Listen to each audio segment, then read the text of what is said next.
একটা হাদিস বলবো, বলার পর আপনারা সিদ্ধান্ত নেবেন যে এটা এখন থেকে পড়বেন কিনা। পড়েন তো সবাই ইনশাল্লাহ, যাই হোক, এখনো যারা না পড়েন প্রতিদিন পড়বেন ইনশাল্লাহ। ক্বালা রাসূলুল্লাহ সাল্লাল্লাহু আলাইহি ওয়াসাল্লাম, আল্লাহ নবী বলেন, মান সাল্লা সুবহা ফাহুয়া ফি জিম্মাতিল্লাহ, কোন ব্যক্তি যদি ফজরের নামাজ পড়ে ওই ব্যক্তি আল্লাহর জিম্মায় চলে যায়। ফালা ইউতবিআন্নাকুমুল্লাহু ফি জিম্মাতিহি বিশাইইন, আল্লাহ যেন তার জিম্মার ব্যাপারে তোমাদেরকে প্রশ্ন না করে। এই হাদিসের উদ্দেশ্য হলো ফজরের নামাজ যেই ব্যক্তি পড়ে, কোন কৃষক যদি ফজর পড়ে মাঠে যায় ওই কৃষকের উপর জুলুম করবা না, কারণ কিয়ামতের ময়দানে আল্লাহ বলবে ফজর আদায়কারীর উপর কেন জুলুম করলা, ফজর আদায়কারীকে না আমি নিরাপত্তা দিয়েছিলাম, তুমি কেন তার উপর জুলুম করলা। ফজর আদায়কারী না আমি আল্লাহর জিম্মায় চলে গেছে, তারে জুলুম করলা কেন তুমি? নবীজি বললেন সাবধান, আল্লাহর জিম্মায় যারা আছে তার ব্যাপারে যেন তোমাদেরকে প্রশ্ন না করে। এটা হলো ফজরের নামাজ পড়ার উপকারিতা। তো ফজরের নামাজের মাধ্যমে ইনশাল্লাহ আমরা দিন শুরু করব। ফজরের নামাজ কেউ আজকে থেকে, আগেও করি না ইনশাল্লাহ, আজকে থেকে কেউ কাজা করবো না, স্বজ্ঞানে করবো না ইনশাল্লাহ। হাত তুলেন ইনশাল্লাহ, আল্লাহ কবুল করেন। ফজরের আগে সুন্নত কয় রাকাত? বিসমিল্লাহ। এই 2 রাকাত সুন্নতের ব্যাপারে নবীজি বলেন, ক্বালা রাসূলুল্লাহ সাল্লাল্লাহু আলাইহি ওয়াসাল্লাম, আল্লাহ নবী বলেন, রাকাতুল ফজরি আহাব্বু ইলাইয়া মিনাদ দুনিয়া ওয়া মা ফিহা, ফজরের নামাজের আগের 2 রাকাত সুন্নত দুনিয়া এবং দুনিয়ার মধ্যে যা আছে সবচাইতে আমার কাছে বেশি প্রিয়। ফজরের নামাজের সুন্নতটা যদি পারেন বাসায় পড়বেন। ঘড়ির দিকে তাকাইছেন, তাকায় দেখেন 20 মিনিট বাকি আছে, বাস সুন্নতটা বাসায় পড়েন। প্রথম কাজ সুন্নত বাসায় যদি পারেন আর কি বাসায় পড়েন। দ্বিতীয় কাজ, ফজরের সুন্নতে প্রথম রাকাতে কুল্লিয়া আইয়ুহাল কাফিরুন পড়বেন, দ্বিতীয় রাকাতে কুল হু আল্লাহ। বলেন প্রথম রাকাতে কোন সূরা? আইয়ুহাল কাফিরুন, দ্বিতীয় রাকাতে কুল হু আল্লাহু আহাদ। নবীজি মসজিদে আসছে, তো এক সাহাবা নামাজ পড়তেছে, আল্লাহু আকবার। তো নামাজে সূরা ফাতিহা পড়ার পর উনি আস্তে আস্তে পড়তেছে কুল্লিয়া আইয়ুহাল কাফিরুন প্রথম রাকাতে। তো নবীজি শুনে ফেলছে আস্তে কানে দিয়া। তো নবীজি শোনার পর বললেন, হাযা আব্দুন আরাফা রাব্বাহ, এই ব্যক্তি তার রবকে চিনতে পারছে। দ্বিতীয় রাকাতে সাহাবা পড়লেন কুল হু আল্লাহু আহাদ, আল্লাহ নবী বললেন হাদা আব্দুন আমানা বিরব্বি, এই ব্যক্তি তার রবের উপর পরিপূর্ণ ঈমান আনছে।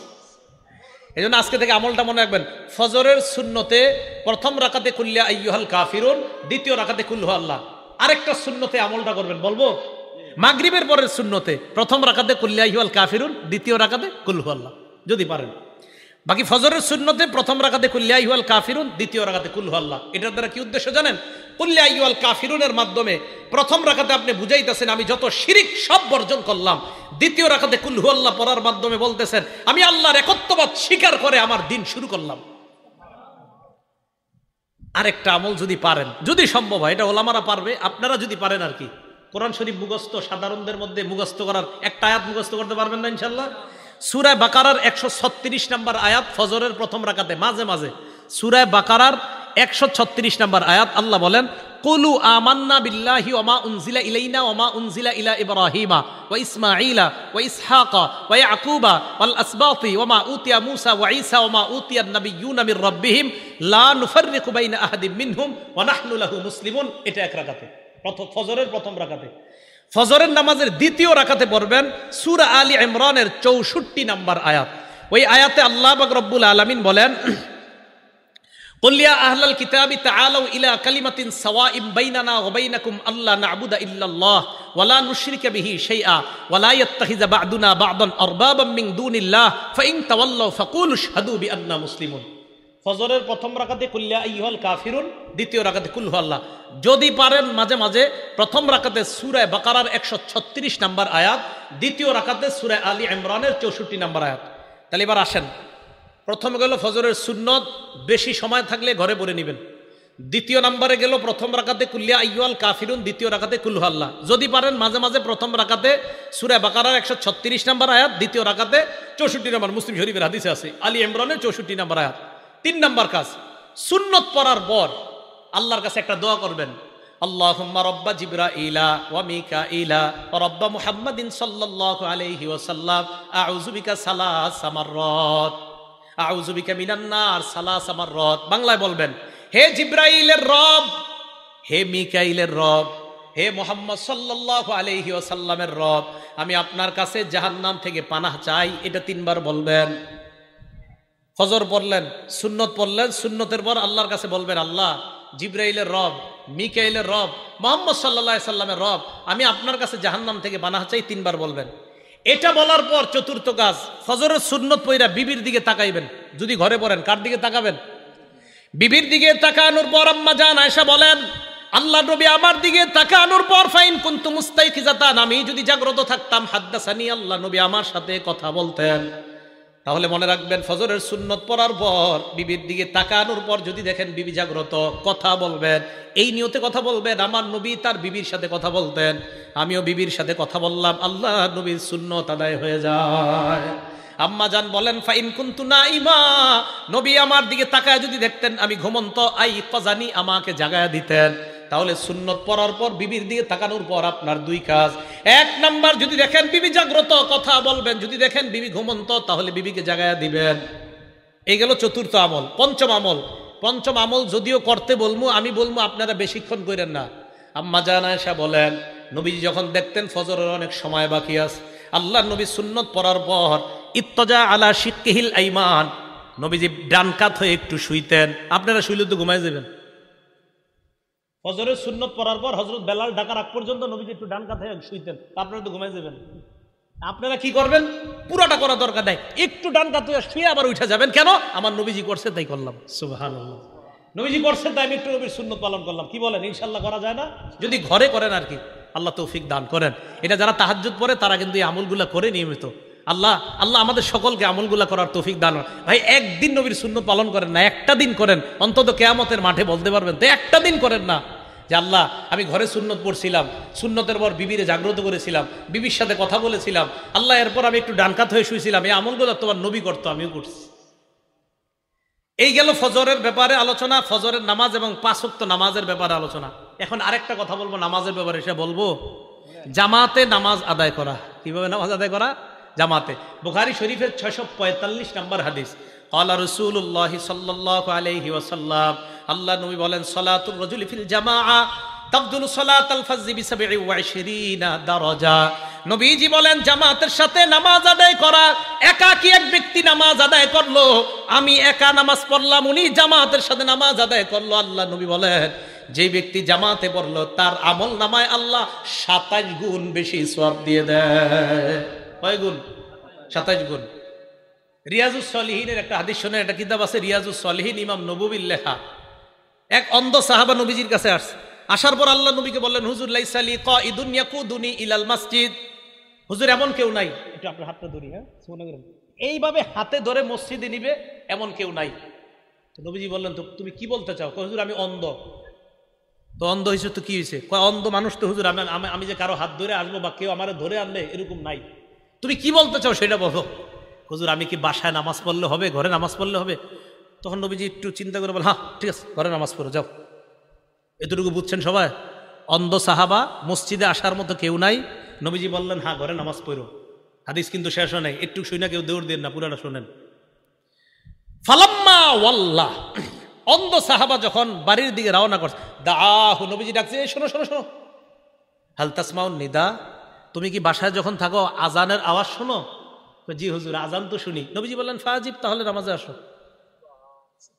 তাহলে কোথায় আসো? এখানে আপনারা যে কয়জন অন্ধ আছেন, তাহলে কি বোঝা যায়? অন্ধ সাহাবাকে প্রথমে বললেন বাসায় নামাজ পড়ো, আজান শুনুনি? কয় জি হুজুর শুনি। মসজিদে আসো। এখন তো মাশাআল্লাহ মাইকের আওয়াজ মুখের চেয়ে আরো কম যায় না বেশি যায়? কি পরিমাণ নামাজে আসা উচিত। ভাই জামাত মিস করেন না, পুরুষরা জামাত মিস করেন না, জামাতে আইসেন। আল্লাহ আমি সহ আমাদের সকলকে জামাতের প্রতি গুরুত্ব দিয়ে যেন আমরা সালাতগুলো আদায় করতে পারি, আল্লাহ তৌফিক দান করেন। রমজান পরবর্তী কয় কাজ? এই 4 নাম্বার, নামাজ পড়া, নামাজ ছেড়ে না দেওয়া। 5 নাম্বার, নিয়মিত কোরআন তেলাওয়াত করা। রমজানে মানুষ রমজানের বাহিরে কোরআন না পড়লেও রমজানে একটু হলে কোরআনটা খুলতে চায়, একটু খুলে কোরআনের প্রতি আগ্রহ থাকে। ওলামায়ে কেরামের জন্য তো উচিত 10 দিনে 1 খতম পড়া। কয় দিনে? আলেমদের 10 দিনে 1 খতম পড়া দরকার। সাধারণ পাবলিকের জন্য দরকার 40 দিনে অন্তত 1 খতম পড়া। কয় দিনে? আপনাদের কৃতি সন্তান মুফতি ফজলুল হক আমিনী রহমতুল্লাহ আলাই মরার আগেও 7 দিনে 1 খতম কোরআন শরীফ পড়তো। না বুঝাইতে পারি নাই, উনি তো আমগো সন্তান না, আপনাদের এলাকার সন্তান, এই পাশের সরাইলের। 7 দিনে 1 খতম কোরআন শরীফ। অবাক, হাউ ইজ ইট পসিবল? কিভাবে সম্ভব? এত একজন ব্যস্ত মানুষ মরণের আগেও ওই 69 বছর বয়সও 7 দিনে এক খতম কোরআন শরীফ।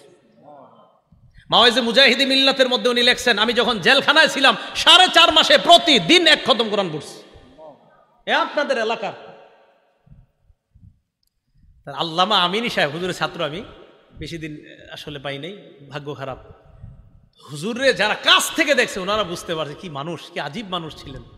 হুজুরে সবাই মনে করি কি উনি মনে খুব রাগী মানুষ, কাছে বদলে বোঝা যেত যে আসলে হুজুর কত মাটির মানুষ ছিলেন। ওলামায়ে কেরাম বলতে পারে আসলে তো হুজুর রাগ হইতেন না, রাগের অভিনয় করতেন ইসলামের খাতিরে, ইসলামের জন্য অভিনয় করতেন, রাগের করতে হতো এটা। হ্যাঁ, আমরা আলেম সমাজের মধ্যে একটু রাগী হিসেবে পরিচয়, ওমর ফারুকের মতো পাওয়ার। আসলে ওমর ফারুক বলেন, মুফতি আমিনী রহমতুল্লাহ আলাই তাদেরকে বলেন, আসলে তারা তো রাগী না, বরং ইসলামের খাতিরে রাগ হওয়াটা এটা রাগ না, এটা ইসলামের জন্য। কি কথা ঠিক আছে তো? 5 নাম্বার কোরআন তেলাওয়াত করা, নিয়মিত কোরআন শরীফ পড়া, নিয়মিত কোরআন তেলাওয়াত করা। কোরআন তেলাওয়াত অবশ্যই আমরা নিয়মিত করব। সূরা ফুরকানের 30 নাম্বার আয়াতে আল্লাহ বলেন, কিয়ামতের ময়দানে নবীজি সাল্লাল্লাহু আলাইহি সাল্লাম আল্লাহর কাছে অভিযোগ করে বলবে, ওয়াকালার রাসূলু ইয়া রাব্বি ইন্না কওমি ইত্তাখাযু হাযাল কুরআনা মাহজুরা। আল্লাহর কাছে বলবে, আল্লাহ আমার সম্প্রদায় এই কোরআনকে পরিত্যাজ্য হিসাবে গ্রহণ করেছে, বলি নাউযুবিল্লাহ।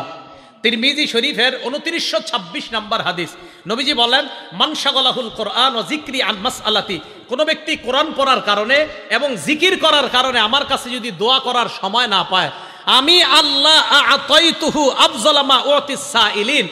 আমরা দুইজন, আমি দোয়া করি আর উনি কোরআন পড়ে, আমি দোয়া করি আর উনি জিকির করে। নবীজি সাল্লাল্লাহু আলাইহি সাল্লাম আল্লাহর থেকে হাদিসে কুদসি বলেন যে আল্লাহ বলেন যে কোরআন পড়ে আর জিকির করে আর যে আমার কাছে চায়, ওই চেয়ে সে যা পাবে কোরআন আর জিকির পড়নেওয়ালাকে আমি এর চাইতে বেশি দান করব। তাহলে প্রতিদিন কোরআন পড়ব।